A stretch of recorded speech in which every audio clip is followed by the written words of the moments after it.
America की कमान Donald Trump के पास दोबारा आने के बाद पिछले करीब 75 सालों से जो वर्ल्ड ऑर्डर था वो बदलता दिख रहा है। वर्ल्ड ऑर्डर का मतलब उस व्यवस्था से है जो दूसरे विश्व युद्ध के बाद बना था। दूसरे विश्व युद्ध के बाद संयुक्त राष्ट्र बना था और वैश्विक व्यवस्था के संचालन में इसकी अहम भूमिका थी। अमेरिका ने संयुक्त राष्ट्र के चार्टर में इस बात को प्रमुखता से शामिल किया था कि कोई भी देश किसी दूसरे देश के भूभाग को जबरन अपने में नहीं मिला सकता। इस तरह की सैन्य कार्रवाई को अपराध के दायरे में रखा जाएगा। अमेरिका ने इसी व्यवस्था को बनाए रखने के लिए सन 1950 में उत्तर कोरिया के खिलाफ अपने सैनिकों को भेजा था और सन 1951 में इराकी आक्रामकता से लड़ने के लिए सैनिकों की तैनाती की थी। जाने माने पत्रकार और अंतर्राष्ट्रीय संबंधों की बारीक समझ रखने वाले पत्रकार फरीद ज़कारिया ने CNN के अपने शो में कहा, 1816 से सन 1945 के बीच एक दूसरे देश के भूभाग पर जबरन कब्जे की 150 से ज़्यादा घटनाएं हुई, लेकिन 1945 के बाद एक वैश्विक व्यवस्था बनी जिससे संयुक्त राष्ट्र और अमेरिका का संरक्षण हासिल था और इस व्यवस्था के जरिए एक दूसरे के क्षेत्र पर नियंत्रण को रोक दिया गया। अब डोनाल्ड ट्रंप अमेरिका की इस उपलब्धि को पीछे छोड़ चुके हैं। ट्रंप को लग रहा है कि पुराने वर्ल्ड ऑर्डर में अमेरिका को नुकसान हो रहा है। यूक्रेन पर रूस के हमले की तीसरी बरसी पर संयुक्त राष्ट्र महासभा में इस हफ्ते रूसी हमले की निंदा के लिए एक प्रस्ताव लाया गया था, लेकिन अमेरिका ने उत्तर कोरिया, बेलारूस और सूडान की पंक्ति में खड़े होकर रूस का पक्ष लिया। दूसरी तरफ Britain, France, Germany, Canada, Italy और जापान के साथ ज़्यादातर देशों ने रूस का विरोध किया। भारत ने क्यों नहीं दिखाया वैसा उत्साह? लेकिन दिलचस्प है कि संयुक्त राष्ट्र महासभा में फ्रांस और ब्रिटेन ने रूस की निंदा करने वाले प्रस्ताव का खुलकर समर्थन किया, लेकिन जैसे ही अमेरिका ने संयुक्त राष्ट्र सुरक्षा परिषद में रूस की बिना निंदा किए यूक्रेन में जारी जंग खत्म करने का प्रस्ताव लाया तो फ्रांस और ब्रिटेन ने वीटो नहीं किया। ब्रिटेन और फ्रांस संयुक्त राष्ट्र परिषद के स्थायी सदस्य हैं और दोनों चाहते तो अमेरिका के इस प्रस्ताव का वीटो कर सकते थे, लेकिन दोनों वोटिंग से बाहर रहे। संयुक्त राष्ट्र सुरक्षा परिषद के 5 स्थायी सदस्य हैं अमेरिका, चीन, रूस, फ्रांस और ब्रिटेन।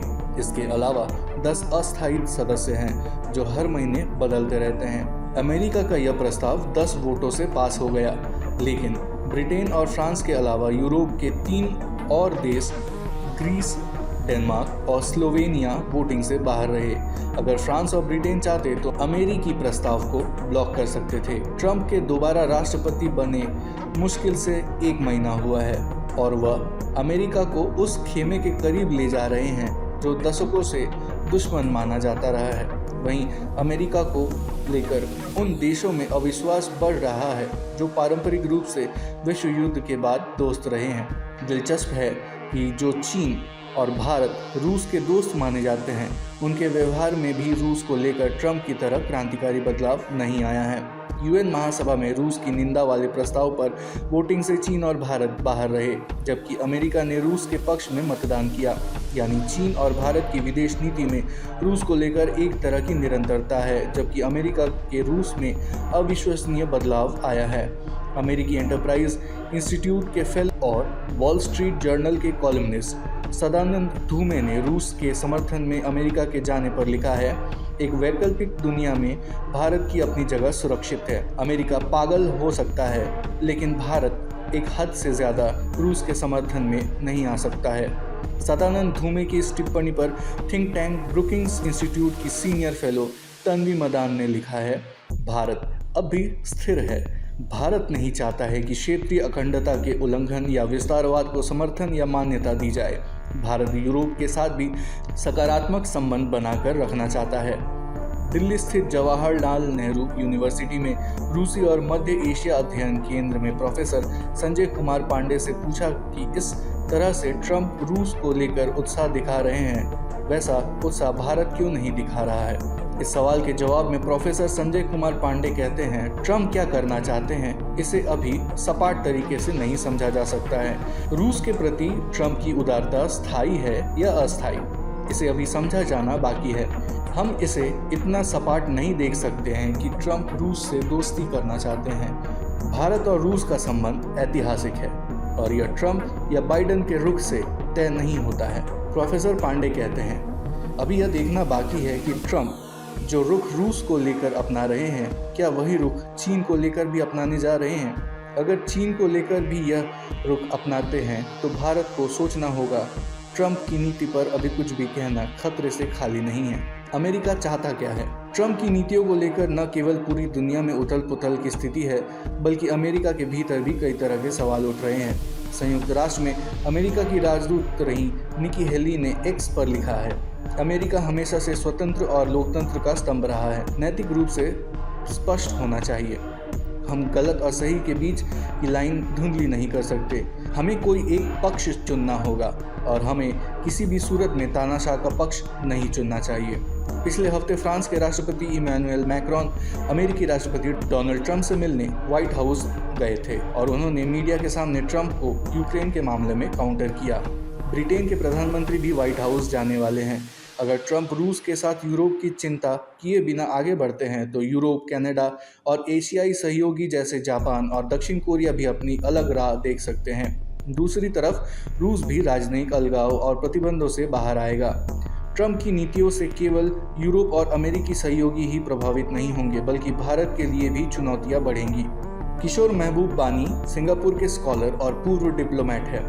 3 फरवरी को द हिंदू में दिए गए इंटरव्यू में महबूब बानी ने कहा था कि ट्रंप के दूसरे कार्यकाल में भारत के लिए यही अच्छा होगा कि अमेरिकी सहयोगी बनने की बजाय अपनी स्वतंत्र विदेश नीति के साथ रहें। किशोर महबूब बानी ने कहा था कि भारत अपनी बुद्धिमत्ता से काम ले रहा है और क्योंकि उसने क्वाड और ब्रिक्स दोनों में रहकर विकल्प खुला रखा है। क्वाड में अमेरिका, ऑस्ट्रेलिया, जापान और भारत हैं, जबकि ब्रिक्स चीन और रूस के दबदबे वाला गुट है जिसका भारत भी सदस्य है। भारत पहले से ही सतर्क। किशोर महबूब बानी ने कहा था, अमेरिका आखिरकार कोई एक ईमानदार या निष्कलंक देश नहीं है, लेकिन दूसरे विश्व युद्ध के बाद आखिरकार अमेरिका ने विश्व व्यवस्था को एक बनाए रखने के लिए कमोबेश एक जिम्मेदार देश की भूमिका निभाई है। अगर अमेरिका ने अंतर्राष्ट्रीय नियमों का उल्लंघन किया तो उसमें कम से कम स्वीकार किया जाएगा। हम इस नियम में भरोसा कर सकते हैं, किसी भी देश को दूसरे देश पर हमला नहीं करना चाहिए और न ही उसके भूभाग पर कब्जा करना चाहिए। लेकिन ट्रंप ने उन सारे अंतर्राष्ट्रीय नियमों को ठंडे बस्ते में डाल दिया है जिसकी अमेरिका वकालत करता था। किशोर महबूब बानी ने कहा, मिसाल के तौर पर ट्रंप पनामा नहर पर अमेरिका का नियंत्रण चाहते हैं और ग्रीनलैंड को जबरन लेना चाहते हैं। ये सारी बातें संयुक्त राष्ट्र चार्टर का उल्लंघन है। दूसरी तरफ अमेरिका कहता था कि यूक्रेन पर रूस का हमला अवैध है। ऐसे में ट्रंप अगले 4 सालों में क्या करेंगे, यह बहुत बड़ा सवाल है। ट्रंप के बारे में विरोधाभास यह भी है कि वह खुद को युद्ध के खिलाफ बताते हैं और यह सच भी है कि क्योंकि अपने पहले कार्यकाल में ट्रंप ने कोई नई जंग नहीं छेड़ी थी। डोनाल्ड ट्रंप पहले राष्ट्रपति थे जिन्होंने कोई नया युद्ध नहीं शुरू किया था। भारत में सरकारें बदलती हैं, लेकिन विदेश नीति में एक किस्म की निरंतरता रहती है। अमेरिका की तरह नहीं है कि बाइडेन रूस के खिलाफ हैं तो ट्रंप आए तो रूस के दोस्त बन गए।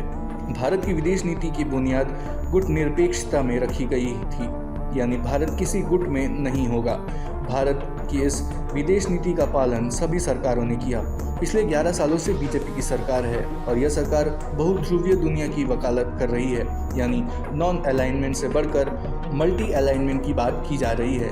लेकिन मल्टी अलाइनमेंट को नॉन अलाइनमेंट का ही विस्तार माना जा रहा है। भारत किसी गुट में नहीं है और भारत सभी गुटों में है के बीच का अंतर बहुत नहीं है, यानी जो सबके साथ होता है वो किसी एक के साथ नहीं होता है। भारत पारंपरिक रूप से बहुपक्षीय वैश्विक संस्थानों और नियम आधारित अंतर्राष्ट्रीय व्यवस्था का समर्थक रहा है। भारत नहीं चाहता है कि दूसरे विश्व युद्ध के बाद जो ग्लोबल ऑर्डर बना था वो ध्वस्त हो जाए। भारत ने इसी ग्लोबल ऑर्डर में अपनी पकड़ मजबूत बनाने की कोशिश की, लेकिन जरूरी नहीं है कि यह व्यवस्था नष्ट होती है तो भारत के खिलाफ ही जाएगा। यूक्रेन एक सबक है।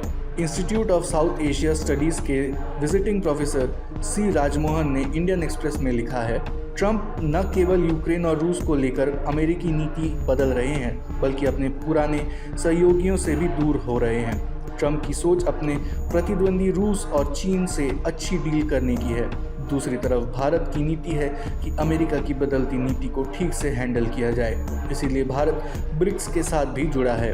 रूस के साथ ट्रंप जिस तरह से पेश आ रहे हैं उस एशियाई सहयोगियों में एक डर यह भी है कि वह कहीं चीन के साथ भी यही नीति न अपनाना शुरू कर दें। कई विशेषज्ञों का कहना है कि यूक्रेन अमेरिका के बदले रुख से उन देशों को सबक लेना चाहिए जो महाशक्तियों के पिछलग्गू बन जाते हैं। अंग्रेजी अखबार द हिंदू के अंतर्राष्ट्रीय संपादक स्टैनली जॉनी ने लिखा है, यूक्रेन अपना 20% भूभाग खो चुका है और उसके दसियों हजार लोग मारे जा चुके हैं। यूक्रेन के लाखों लोग दूसरे देश में शिफ्ट हो गए हैं। यूक्रेन अपना खोया भूभाग वापस नहीं पा सकता है। यूक्रेन नेटो का सदस्य भी नहीं बन सकता है, यहाँ तक कि उसे पश्चिम से सुरक्षा गारंटी भी नहीं मिल सकती है। स्टैनली ने लिखा है, अब उसे अमेरिका मजबूर कर रहा है कि अपनी खनिज संपदा के लिए डील करे ताकि अमेरिका ने युद्ध में जो मदद की थी उसकी भरपाई हो सके। यूक्रेन को यह कीमत हारी हुई जंग के लिए चुकानी पड़ रही है। कल्पना कीजिए कि यूक्रेन ने अपना क्षेत्र गंवाया, लोग मारे गए और अब अपनी खनिज संपदा अमेरिका के हवाले करेगा। इसके बदले में यूक्रेन को क्या मिला? जाहिर है कुछ नहीं। छोटे देशों के लिए यह सबक है कि शक्तिशाली देशों के युद्ध का मैदान न बने।